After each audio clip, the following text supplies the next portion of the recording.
Time to talk about getting diagnosed with EDS, my friends.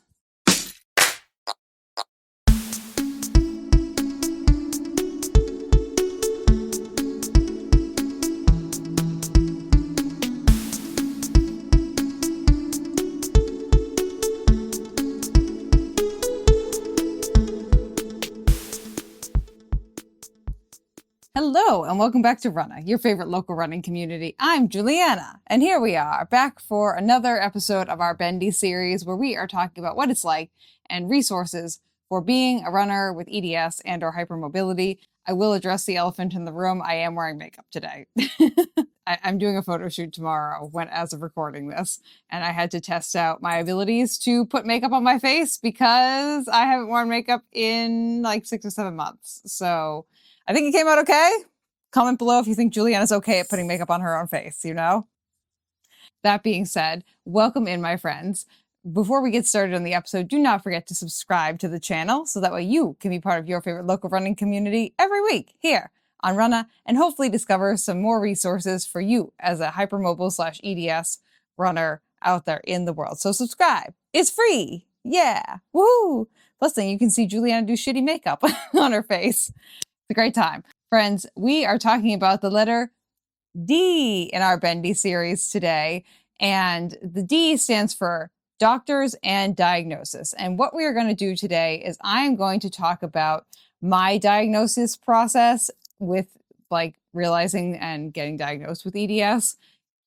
Hopefully in a semi-brief format. No promises, you know, I don't know how to do a brief. But then we will also talk about like the general diagnosis procedure and like how hard it is to get diagnosed with EDS, because it's really freaking hard to get diagnosed with EDS and or hypermobility. So if you are feeling distressed about that process, hopefully you'll feel a little bit less distressed and a little bit less alone by the end of this. Hopefully, cross your fingers, your toes, and everything that you own, you know.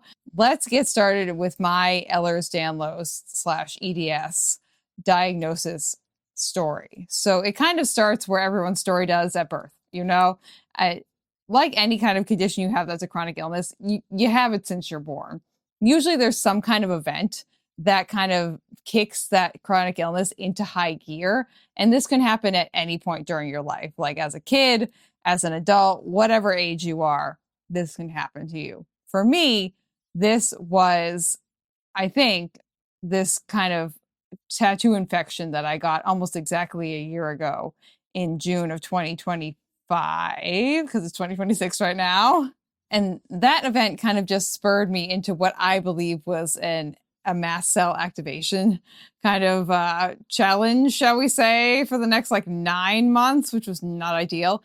But essentially what this tattoo infection did was it highlighted all of the hip instabilities, muscle instabilities, all these things that were happening to me. I ended up going to physical therapy where the physical therapist was like, wow, you're really flexible, but also really stiff at the same time. And granted, we already know I have ankylosing spondylitis. We've known I had AS since 2018. So like, that's not, the stiffness part of it is not a like question or mystery, but the flexibility part of it is.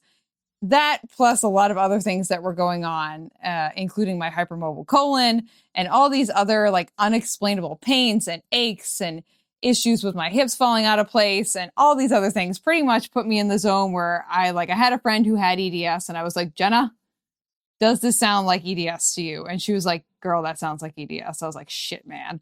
Kind of then started on the process of trying to find someone who would diagnose me with EDS, or at least tell me it wasn't that, you know, someone who would take me seriously and actually do the tests needed to make sure that I had EDS and actually present me with the diagnosis, yes or no, you know.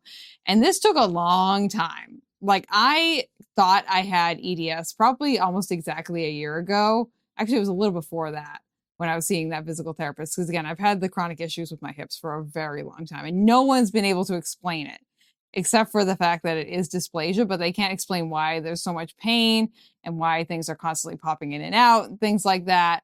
So saw that physical therapist, then also had a follow-up with my PCP, my PCP, Peter Crossan, we love him. He's great. He immediately, as soon as I started telling him what was going on, was like, well, I can't formally this is a wall you're going to come up against a lot.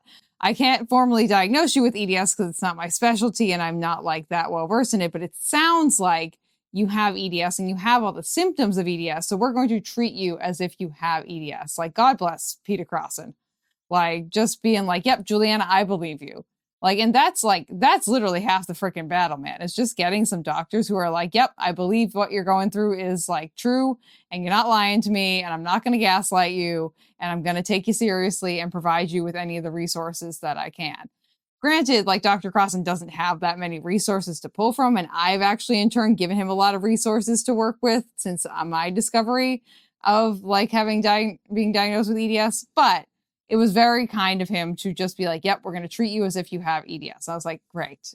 And so saw him, saw my rheumatologist, who's also very wonderful, but for some reason, like, most rheumatologists like won't diagnose you with EDS, even though I think it's kind of, I don't know. I would think it would be under the rheumatology category, whatever.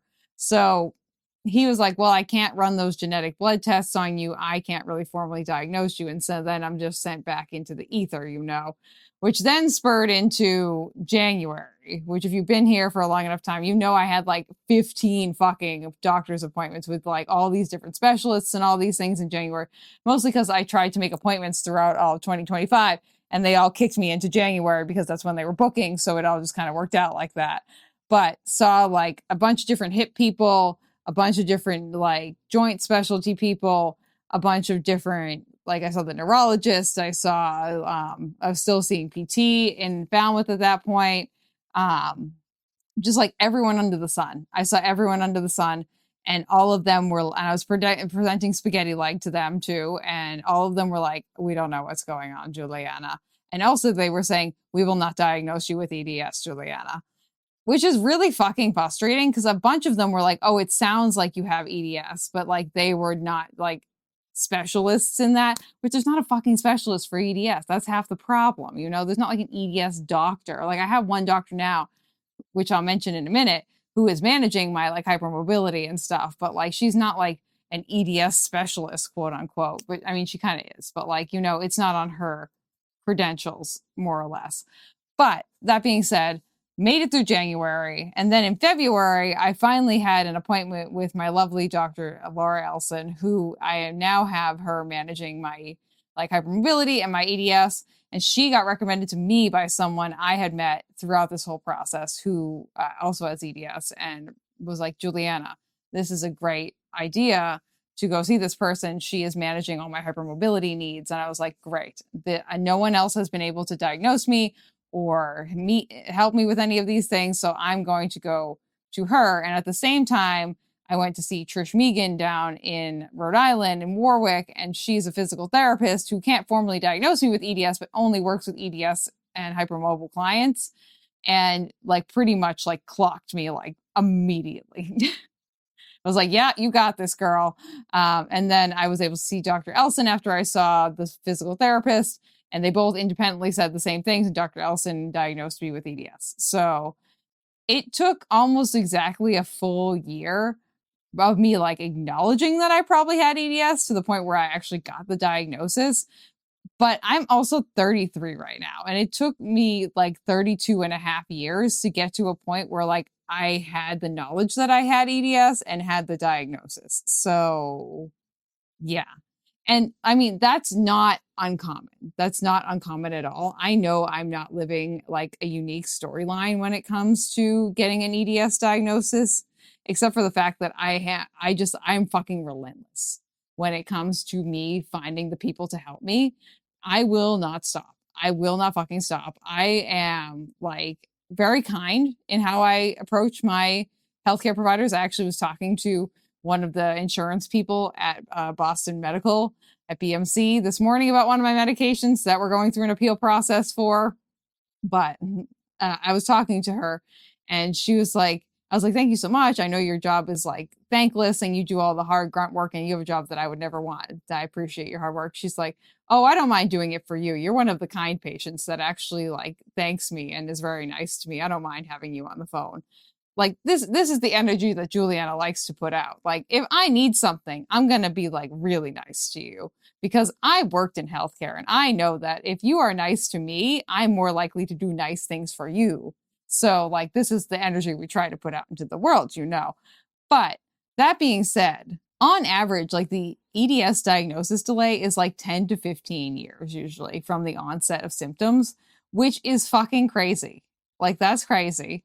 And also, like with most things in the world, women are diagnosed later than men, largely because we are gaslit. As someone in a female presenting, female identifying body, I will say that women are gaslit by doctors, specifically like not just male doctors, but like largely by male doctors all the time.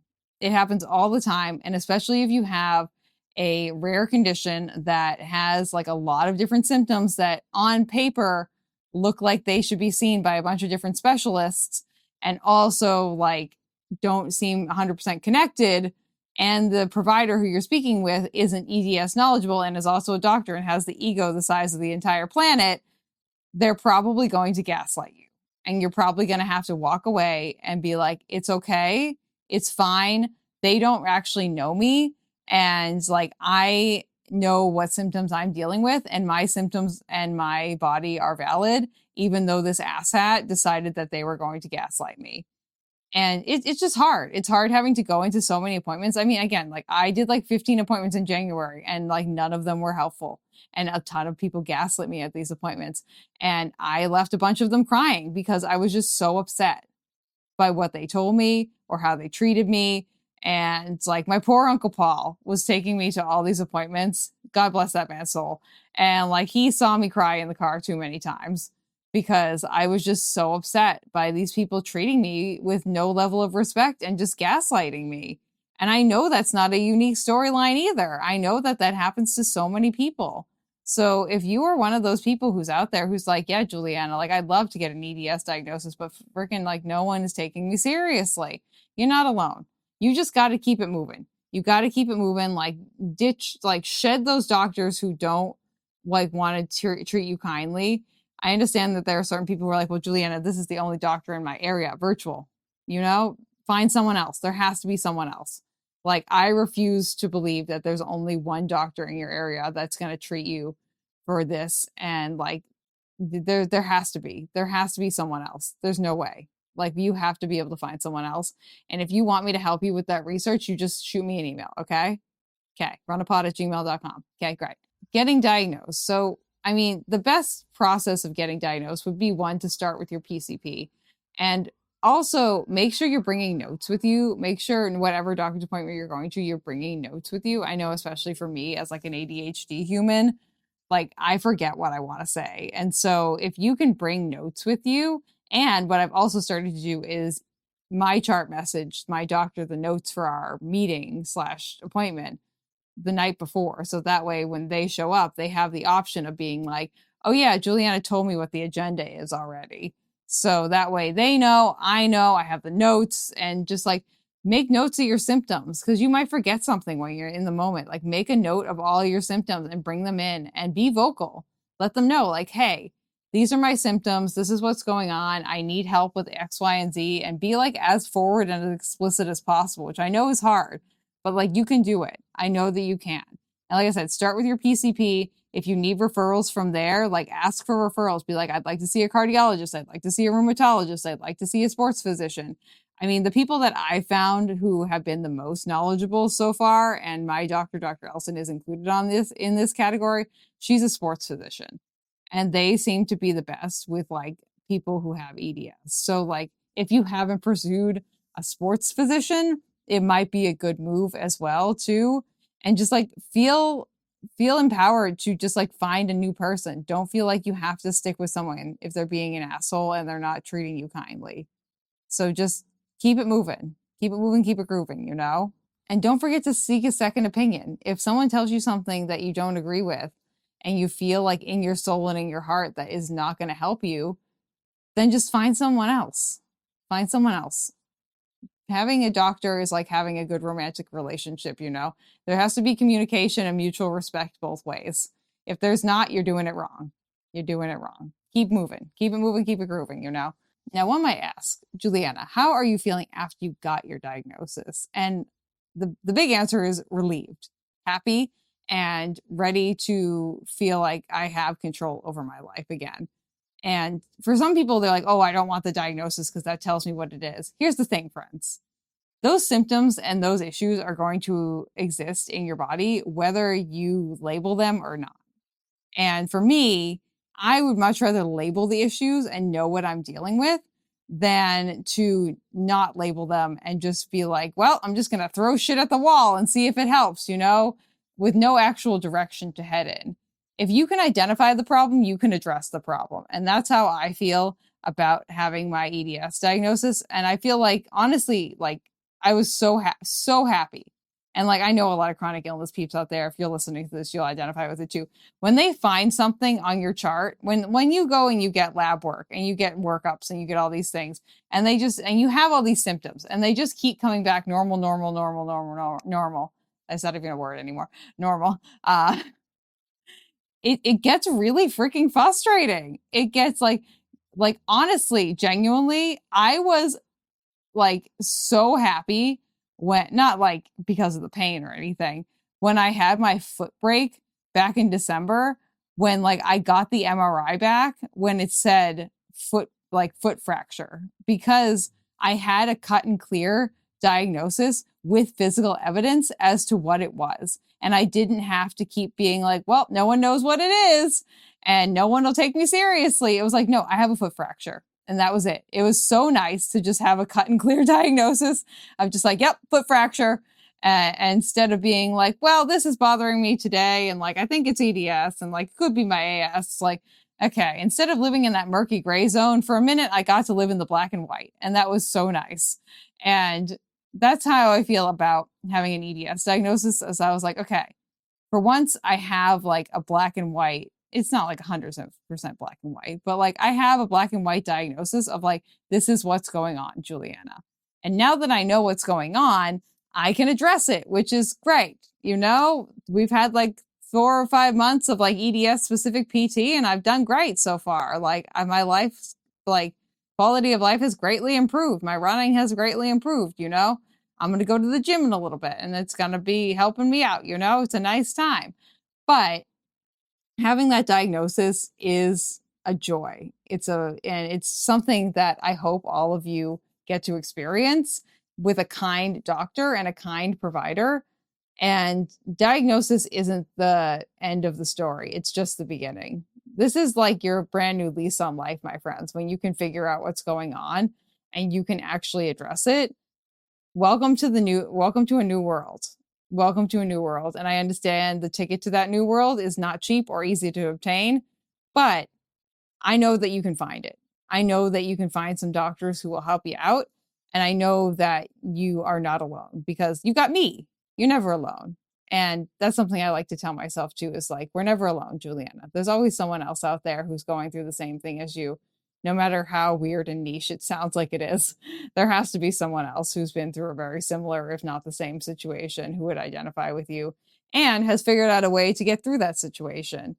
And again, that being said, you are never alone. You are never alone. And if you do need something, you know, you can reach out to me. I am here. I'm just a human. I'm just doing my thing out here on this planet. And I would love to chat with you if you have any questions, queries, concerns, or anything like that.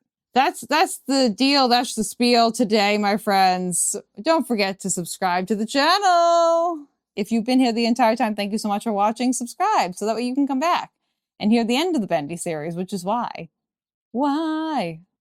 There has to be a song with why including it. You say, I want it that way. That's not it, but you know, hey, we love NSYNC and the Backstreet Boys. My favorite NSYNC song is Celebrity. If I wasn't a celebrity, would you be so nice to me? If I didn't have cheese like every day, would you still want to be with me? If I couldn't buy you diamond rings and all those other expensive things, if I wasn't a celebrity, if I wasn't a celebrity, celebrity. Okay, now that we've had an NSYNC sing along together, don't forget to subscribe to the channel, friends. If you stuck around here and you watched that NSYNC like insane in sync, like little like karaoke thing that I just did. More power to you. Subscribe to the channel, my friends. And I will see you guys on the next episode of Runnah. Love you so much. My makeup is growing on me. The more I look at it, I feel it looks okay. And I'm so proud of you. Each, every one of you. Because you are celebrity, celebrity, celebrity, celebrity. Thank you for listening to this episode of Runnah. This podcast is edited, hosted, and produced by me, Juliana Coughlin. Brought to you in part by the Falmouth Running Club and the Falmouth Community TV station. If you'd like to connect with us, you can find us on Instagram and on TikTok at runnahpod. And you can send us an email at runnahpod@gmail.com. And our original theme music was brought to you by the one and the only wonderful Jeffrey Hutton. And keep up the great work. I'm proud of you.